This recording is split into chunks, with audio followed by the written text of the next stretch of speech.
Tonight we are going to tell you about another tragic story which it seems the Gardaí contributed to the tragedy. We're also going to play you a clip from an interview we did a little while ago with Ed Voliami, who is a journalist from the Guardian newspaper in London, and it's about the Corrib gas issue, and I think he has interesting things to say about it. If you'd like to comment on the programme, you can text us at 53131, paste the word tonight before a comment, send us the tweeted hash from beer, email us at tonight@tv3.ie. You can also contact us via the app, the Showpal app, and also maybe respond to our poll, which tonight asks, can we now trust the Gardaí to protect us? By the way, our next People's Debate is on Wednesday the 7th of May, when the discussion will be on that we should elect Eurosceptic candidates to the European Parliament. That debate will take place just 2 weeks before the Euro elections. Candidates for the European Parliament are welcome to attend if they wish, are welcome not to attend if they don't wish, but they will do so on the same basis as everyone else. All right, let's, earlier this evening I spoke to Lucia O'Farrell, who is mother of Shane O'Farrell, who was killed in a tragic horrific road accident on the 2nd of August 2011. And I think that you'll find some of the issues that she raises in the interview matters of concern. So let's have a look. Shane was 23, he returned from college and he was to take part in a triathlon, and after having something to eat he went out on his bike. Beautiful summer's evening on the 2nd of August 2011. When he hadn't returned, Jim, my husband, and I went out and found that he'd been killed in a hit and run. He was our only son, our lives have been destroyed, but he was tossed on the road and left to die alone on the road in a hit and run. We were told it was a crime scene. They had nobody at the time for it. And you were told that he was carried on the roof of a car for quite a distance. That subsequently came out in the court because they found fabrics of his clothing on the roof bonnet and windscreen of the car. Right. And the person who almost certainly was involved in this was a Lithuanian, and he had a track record prior to then. Tell us a bit about that. He had come into the country, apparently he was known to Interpol. He was up for convictions for aggravated burglary, theft, road traffic offences, damage to property. That was outside the country before coming here. Yes, right. And then he had 40 convictions in total on the evening of the 2nd of August when he killed Shane. That was in Ireland? No, with Lithuania, Northern Ireland, and here. Right, yeah. He was well known to the PSNI. He had served custody in the south of Ireland for heroin. He had a long criminal history. He was on a peace bond. He was on a suspended sentence north and south of the border. He was driving a defective vehicle. He was uninsured. He had falsified his documents since coming into the country. And wasn't there an instance where he was given a suspended sentence subject to good behaviour, and then he was convicted of another offence, and the judge in the second case was unaware of what had happened previously? That's the right. Gardaí had failed to tell him. Well, the reason Shane is dead is because total Garda failure. In January 2011, 7 months before Shane was killed, this man had received a 12-month sentence, and it was adjourned for a year in the Circuit Court for him to be of good behaviour, with permission to bring him back at any stage if he re-offended. But 4 months after that decision in the Circuit Court, and I saw that order, he was up for 5 consecutive days of theft in another courtroom, and the judge was unaware of that he was to be brought back and gave him a 4-month suspended sentence. The guards should have brought him back when he re-offended. So he now in May had got a 4-month suspended sentence and went on to kill our son. He legally shouldn't have been on the road. Right. And subsequent to the killing of your son, there were further bizarre Yes, there was plenty of opportunities for the guards to prevent this happening. On the 6th of July, 3 weeks before he killed Shane, this car was pulled up by the drug squad. He was well known to them, and he was found with the substance in charred tinfoil. Apparently this man snorted his heroin. He would put a lighter under the tinfoil, and he snorted his heroin. And instead of confiscating the car, seizing the car and preventing him driving, this man was allowed to continue to drive and hold a driving licence, which a person snorting heroin and having behind the steering wheel of a car is not conducive, because side effects of heroin. Okay. And in the hours before the incident resulting in the death of your son, the Gardaí were also involved. He was pulled up again an hour before he killed our son, because the number was known to the drug squad. He was found in with 2 other Lithuanian heroin addicts. The driver was uninsured. They took them out and searched them. This car had no NCT certificate, driven by an uninsured driver, and they were waved on. Within an hour, our son was dead. Subsequent to the death of your son, there were further bizarre twists to the story. Following killing Shane, yes. yes. Well, when this man killed Shane, he never touched the brakes. He fled the scene. He concealed the car in bushes 5 kilometres away. He returned to his Lithuanian wife and informed her, this is signed on oath, I'm after knocking someone down, I don't know who. And they both went to bed. Nobody called an ambulance, because if she had called an ambulance, he would have been tested within 3 hours for drugs and alcohol. And there's a 3-hour window there. So she went to bed. No charges were ever brought for her for failing to call an ambulance, withholding information. If we lived in Northern Ireland, that is 18 hours, but we only have 3 here. While we're preparing a funeral for our only son, there's a special sitting in Dundalk Court. And at that sitting, the guards failed to ask for the suspended sentence to be activated. He was on a 4-month suspended sentence 3 months earlier. He was charged again in connection with the incident involving the death of your son. There was 2 days following killing our son, there's a special sitting in Dundalk Court for this man. This related to that issue or to another issue? No, to killing my son. He was taken to a special sitting in Dundalk Court. Yeah. And at that court sitting, the guards failed to ask for the suspended sentence he was on 3 months earlier in May. He got this 4-month suspended sentence. They failed to ask to have that activated. I mean, what do you have to do to get a suspended sentence activated? He was after killing. Surely they would say, we want to get the suspended sentence activated. They failed to bring that to the judge's attention.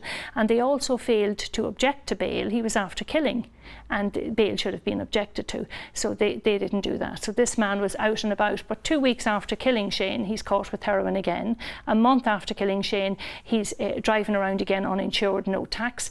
And 6 weeks after killing Shane, he's supposed to sign on. The judge said, while this Gardaí are preparing a big file for the DPP, this man, as ordered by the court when he killed Shane, was to sign in the Garda station 3 times a week and bail of €500. 6 weeks after killing Shane, while on bail for killing him, this man is arrested in Craigavon and spends 2 weeks in custody there. And nobody notices it when he fails to turn up in the Garda station and sign on for 2 weeks. In fact, that only came to light a year later when the family requested an Interpol check. And I had a conversation with the constable. I said, Constable, that's impossible that you had him for 2 weeks. And he said, Miss O'Farrell, why are you so sure? I said, he was signing in the Garda station. He killed my son. He was signing 3 times a week. He said, well, I'm sorry to disappoint you, but we had him here for 2 weeks. And so I was wrong, Vincent. We asked the DPP later, before it had gone to court, to object to him getting bail again in view on grounds that he had left the jurisdiction, which is very serious, and no one had noticed, and he was coming back to the same Garda station that failed to monitor him, but they refused. To highlight this to the judge would be to show that the guards had failed in their duty. He was never convicted of dangerous driving causing death. He was convicted merely of leaving the scene of an accident. The summary offences, yes. Yeah. Failing to remain at the scene, failing to call the services, and failing to keep his vehicle at the scene, and driving a defective vehicle. How do you feel about the Garda conduct in relation to this whole affair? My son is dead because of them. We've irrefutable evidence to that. We wouldn't be having this conversation now. There was gross misconduct and corruption following it to mop up, to cover up. We're joined by David Norris, Trinity Senator, Jim O'Doherty, freelance journalist who has written about this story, and also John McGuinness, who's chairperson of the Public Accounts Committee. David, what do you think of that story? Well, I think it's appalling, and I've known about it for the last couple of years because Shane's family were in touch with me, and I think we've just had a very good, clear recital by Lucia O'Farrell, who is a wonderful woman herself, of the case. And it clearly does show that there's been malfeasance. I mean, his sister Gemma has managed to actually effect a change in the law with regard to people leaving the scene of an accident. But I think this really merits a public inquiry, because this man, Zygmantas Grzyska, he was sentenced, as she said, to 12 months imprisonment, conditional on good behaviour. 4 months later, he was up before a court again, and the guards failed in their duty, which was to properly and accurately record, to inform the judge and to put it on the pulse system. So he was out again. Of the previous conviction, yeah. So there were and then in July, he was found and pulled in by the drugs because he was a heroin addict, the drug squad, at the side of the road, and they found him in possession of tinfoil which had traces of heroin. Heroin was confirmed subsequently. The day that he died, there was a third opportunity for the guards to prevent this grotesque tragedy when he was again pulled in by the drugs squad, and as Lucia said, in company of 2 other heroin addicts, known heroin addicts. The car was unfit to drive. A PSNI officer said that it was dangerous to allow it on the roads. There was no tax, there was no insurance, and there was no national car test. I mean, it is just unbelievable that this should happen. And it would take all night if we go through the entire thing. But the family have done a remarkable job. Yeah. And there are 27 admissible allegations or complaints made to GSOC. It doesn't mean that they're justified, but it means they've been admitted. This has been referred to GSOC. Gemma, you've written about it. What do you think of this? Well, I've come across many devastating cases of Garda misconduct. But in my opinion, this is the most heartbreaking. And what is so tragic about this case is that this family have been left to find the answers for themselves. Nobody was there to help them. Everything that you heard in that interview tonight is down to that family, Lucia and Jim O'Farrell, and their 4 wonderful daughters, one of whom, Gemma O'Farrell, has saved lives herself by getting the law in this country changed, so that people who do leave the scene of a fatal accident now get 10 years as opposed to the 6 months that they got when the accused killed Shane's life. And I think the person at the centre of this tonight, Shane O'Farrell, must be remembered. A few days before he was killed, he handed in his thesis for his Masters in Law in Trinity College. He had a wonderful legal future ahead of him. He was particularly interested in human rights, and his mum always says to me that he used to say that you are guilty of the wrong that you do, but you're also guilty of the good that you do not do. And little did that young man know how the state would turn its back on him and his constitutional rights and his family, and they are crying out for justice. Minister Shatter can overnight arrange a commission of inquiry into the taping of conversations of Garda stations. This family also need a commission of investigation immediately. All right, John, one of the things that I found interesting, like the whole thing is a terrible tragedy, and the Garda, the Garda ineptitude leading up to this tragedy is startling. But subsequent to that, this fellow, this Lithuanian fellow, he was required by the judge in Dundalk to sign into a Garda station 3 times a week. He went to Northern Ireland, was convicted of another charge, jailed in Northern Ireland for 2 weeks, and the Garda didn't notice in wherever it was, in Carrickmancross or whatever it was, that he hadn't showed up for 2 weeks.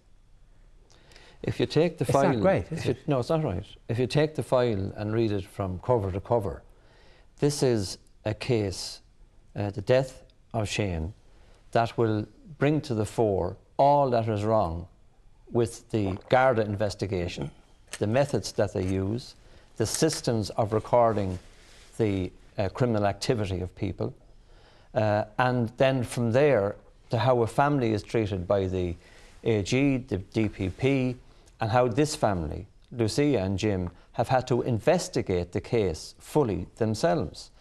When that failed, when they failed to get the attention of the agencies of the state, they turned around and they asked the politicians for help. The politicians and this state turned their back on that family. And I agree with David and Gemma that there is a need for an investigation. I raised this amongst a number of cases in the Dáil during the course of recent debates. And the Minister, Alan Shatter, wrote to me about one single case, not taking into account Lucia O'Farrell and Shane. And I think that the state has a duty of care to this and other families, and that they should put in place the investigation, because this investigation will lead to all of the reform that is necessary if we are interested in keeping our people safe. And the problem is, Vincent, if I may say very briefly, we've got to go to I actually wrote with all the information we've had to Alan Shatter, and he deflected it. He said he'd no responsibility. That meant I couldn't. It was quite a nice letter, but he said no ministerial responsibility there meant I couldn't raise it as an adjournment matter, and he suggested that they get counselling. Now, I think that's not adequate in the light of what we've had told to us this evening, most of which went to Mr. Shatter's office. Now, he may not have dealt with it personally. I have no vendetta against Alan Shatter, but I think that was lamentable. And that's why it's necessary to have a public inquiry. As we were ending the interview, just chatting afterwards, Lucia O'Farrell said the following, and I just thought we should show you. That man killed Shane with the help of the Gardaí. They allowed him to do this. But they also killed the rest of us. The girls have no brother, we have no son. You said about hugging him just before he left. Oh yes, I gave him a hug before he left, but you never know when you're giving someone a hug for the last time. I think, was it Con Houlihan said, the saddest words in the English language are for the last time. You know, do you know when he's having his dinner it's for the last time, that I gave him a hug it's for the last time? Do you know that when your child goes out they come back in a coffin? Would you ever call them to come in from the garden to do their homework, or would you call them from the bed to get up to go to school if you knew they were going to be carried on the roof of a car? I mean, the Gardaí have utterly failed our family and allowed this to happen. You spoke about a special handshake. We had a special handshake. Okay. And then a hug. And sometimes I'd say, Shane, let me go and put on the kettle. Would you ever say that now? You know, he'd give you a tight hug and he wouldn't let you go. And I'd say, let me go till I put on the kettle because you love tea. But it's all over now. Terrible thing, terrible thing. And what a beautiful family. Yeah. And the talent that that young man had. I mean, his mother showed me his thesis. And I'm glad to say Trinity, his tutor or somebody, came up and delivered it to her by hand. And I mean, the work he was doing was so important. And he was not only academically brilliant, he was a triathlete. And I mean, you can see the vitality that's shining out there. And as Lucia said, you know, their family is blighted forever. But as a country, Vincent, we need to respond to families like this. It is not a throwaway remark to say that the system has failed them, the country has turned its back on them. Something needs to be done. This case needs to be investigated, because there are many other cases out there similar in nature. Yeah. And I believe if this case were to be investigated, it would give answers to others. It can't be left lie. And we owe it to them. Could I say something that's perhaps a little bit controversial? And I don't think I'm a racist, but if you look at some of the statistics, there are quite a large number of people who come from a different culture, from Eastern Europe. And they tend to be like we were 40 years ago. I'm not saying we're superior to them. They drive clapped-out old bangers, and they're sometimes high as a kite on alcohol or drugs. Now, I'm not condemning an entire group of people. Quite a few people here drive bangers. I've driven bangers myself quite a bit. Yes. And a lot of people here are high as kites on drugs and everything else. It's not especially no, but I'm just saying that in fact we must be very careful, because people come in with a different culture, and I think we must make sure that that is countered. We should hope they come in with a different culture, that they wouldn't be as addicted to drink, for instance, as the rest of us. Well, I think they are in this case. And can I just say, I feel strongly on this because of the wonderful, here look at the Shannon, Liam Naughton, was killed in a very similar accident, coming back from a funeral. But it's the culture that exists in the country in terms of its administration that turns a blind eye to this, that I object to. Yes. And you can go back to the death of Shane and the brutal way he was killed on that road and then ignored. Examine the evidence that has been brought forward by Lucia O'Farrell and Jim, and it leads you to no other place other than an investigation and the truth to be told. If we're not big enough as a country or within ourselves to deliver that investigation, well then that tells me an awful lot about the administration of this state. It has to be got out there, the truth has to be got out there, and we need to help this family if we're going to learn anything from the wrongdoings that have gone on within this case. Just to get some of the text and tweets, the story of Shane O'Farrell's death, his killer, and the failures of the justice system told here on the programme is appalling, and the mother was described as very brave.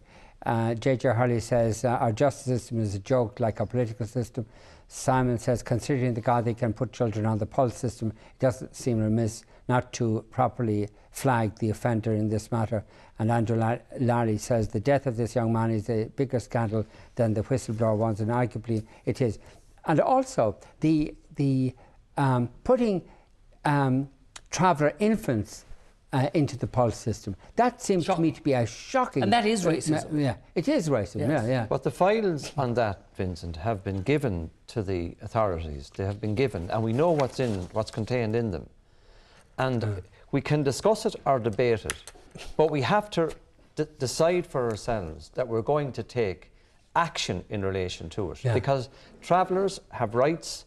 I believe that if I went in to have my passport signed, I would not expect my name or the names of my family or children to end up on the pulse system.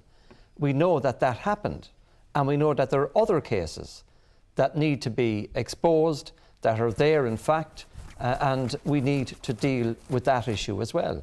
But the question really is, have we got the political determination to do all of that? Just one other issue which you might like to take up in your capacity as chairperson of the Public Accounts Committee.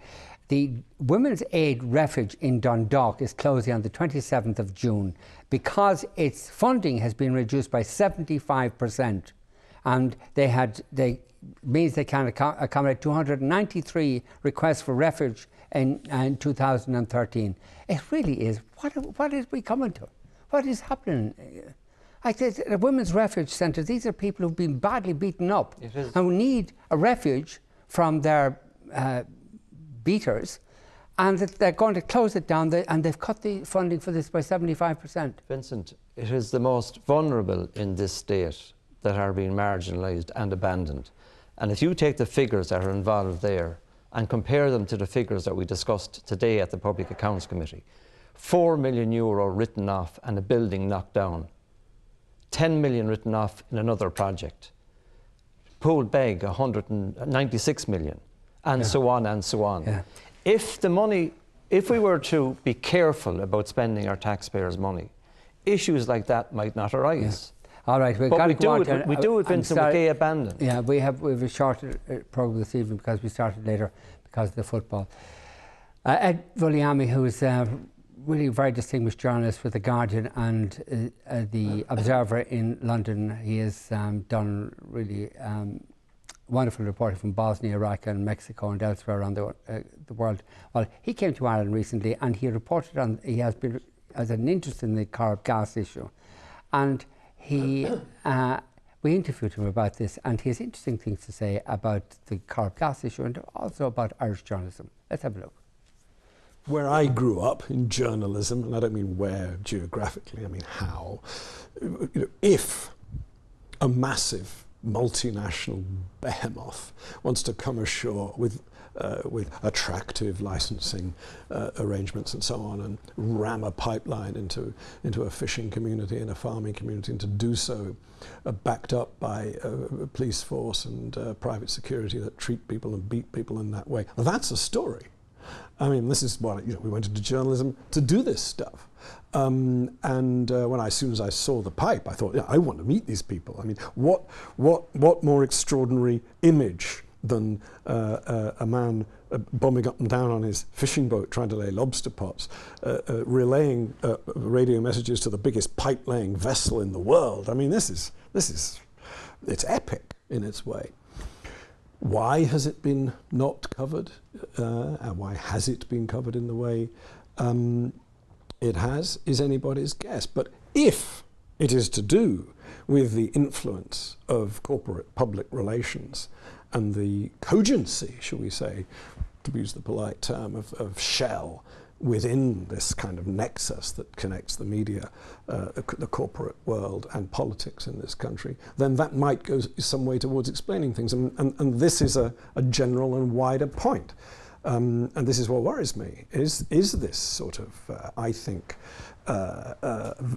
extremely unhealthy nexus, this affiliation between corporate public relations on the one hand, political public relations and politics as corporate, as PR on one hand, and the media really not doing its job, which is, we're journalists, we can't go around trusting people, for Christ's sake. And then, of course, there's that other nexus between the police force and the media, or in our case, the Gardaí and the media. Yeah, I mean, just looking at it as a reporter, here is, well, it happens to be probably the most beautiful seaboard in Europe. Here is a giant coming in. Here are the fishing. Here are the farmers. Here are the fishermen, and so on. They take it on. The brutality was filmed. It's there to see. The role of private security is filmed. It's there to see. The willingness of these people to go to jail, to take the violence. They're almost it's not carefree. It's almost sort of devil-may-care attitude to getting physically hurt. I mean, this is. It's one of the most important stories of its kind in Europe. There is no film to record the equivalent of the anti-globalization demonstrations or the situations in Greece. Ukraine may produce one, I don't know. But the nexus seems to be. The nexus, as I understand it, seems to be one whereby what the oil company says is taken to be a description of what is going on. What corporate public relations does and is to represent the vested interests of the company, of the corporation, nothing else. Now, that doesn't mean that they're lying. Sometimes they might do. It doesn't mean that they're telling the truth. Sometimes they might do. They may be, to use that phrase that came out of the Spycatcher trial, they may be being economical with the truth. It doesn't matter which. What they're doing is being paid high salaries by huge companies to advance the interests of that company. A bit like the spokesman for a political party. I mean, if it turns out that party A is right and party B is wrong, then the spokesperson for party B is not going to say that A was right.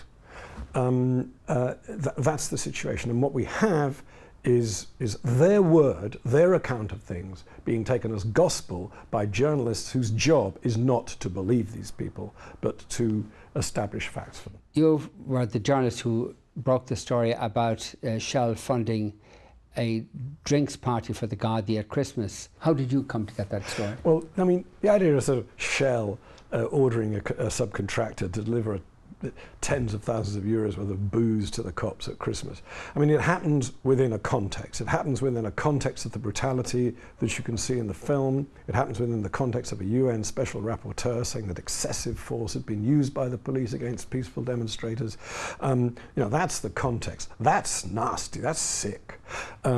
It's a bagatelle in the grand scheme of things, but it's an indicative bagatelle as to what kind of people we're talking about in the police force and in the company. I actually didn't break the story. It was there for anybody to see on a Shell watchdog website and on Shell to Sea's website. There it was out there. I just happened to see it, pick it up. I thought it was interesting. And I put it to the Gardaí, and I put it to the Garda Síochána, and I put it to Shell. And you go into this fudging. Oh, we held an inquiry, blah, blah, blah. We did this, we found it. No, I didn't. That's not what I asked. Did this happen or not, is what I asked. And they kept saying, we have held an inquiry. No, can I ring you up? Are the officers concerned denying this or not? And we have held an inquiry, we found no evidence. No, that wasn't my question. My question was, did this happen or did these people make it up? And they won't answer that, they won't deny it. And I ended up by saying, look, if you don't ring me up and tell me you're denying this, I'm going to take it as being the truth. And so we published. Shell was the same. Did this happen?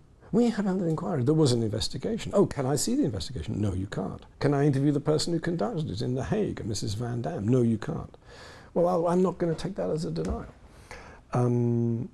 That's the nexus. And what worries me with this is, okay, this is the cops, having a piss up at Christmas time, courtesy of Shell, and them unable to deny it. But so far, one worker has died on that project, a young German engineer. We pray and we hope there won't be any more. But what if we do get Niger Delta, or even an echo of that going on in County Mayo? What if there is an explosion? What if something awful does go on, does happen? We hope not. Please not. We get some instinct of, the fudging. And Amnesty International is not gospel. They often get things right. And according to them, when it came to the real catastrophes in the Niger Delta, Shell were not truthful about the oil spillages. They called it sabotage. It turned out not to be. So, as I say, it is not the media's job to take what the company says as a description of the facts. They are paid to advance the company's interest and nothing else. That was Ed Vaniami. It's great to have him on the programme regularly, wouldn't it? Let's go to tomorrow morning's newspapers. We start with The Sun. Ratzilla, the Verminator, 2-foot mutant gnawed holes in family home. The rodent was biggest I'd ever seen. And the Irish Examiner, food banks to tackle poverty crisis. Charities distribution project hopes to feed 600,000 people. Kenny says contents of tapes in Bailey case are stark. They sure are. Navy ships locked down on asbestos fear. And over on the right here, girl gets 125,000 for scooter fall. In the Irish Daily Star, Cahill got just 2,000 for gay porn, and birthday boy aged 11 dies in collision. Ratzilla story again in the Irish Daily Mail. And in the Irish Times, Fianna Fáil and Fine Gael support neck and neck, both at 25%, Sinn Féin at 21%, Labour at 8%. Also there, basics of language need more attention, says examiners, and Garda searches uncover 133 taped calls from Toscan to Plantier case. David Norris is staying with us, and we're also joined by Siobhan Brett of the Sunday Business Post. David, what do you think of the opinion poll? I think it's very interesting. I think it's a very significant story because Fianna Fáil have pulled up the +3, but they have a problem in the capital where Sinn Féin and Fine Gael are really ahead of them in the capital, and that means they're going to have a great difficulty getting a European seat. I heard that you were going to run for Fianna Fáil in the general I'm not going to run for any political party. I'm too much of an old independent, a bit like yourself. No, that's what I've heard. It's a pretty good authority. No, but I will say this, and I said it all through the crisis. There are decent people in every single political party in this country, and I used to be heard in silence when I was saying that. And then when I said including Fianna Fáil, people would boo. But I know it to be true. And I think we need to get more young people involved. And I think Fianna Fáil has been through a certain cleansing process. Young people are worse than the older people. Oh, they are not. They're absolutely worse. wonderful. Just look at the one in the door now. They're worse. Well, I don't think so. And I think, what I love about you, Vincent, and I hope that doesn't make you feel uncomfortable, is that you are a contrarian.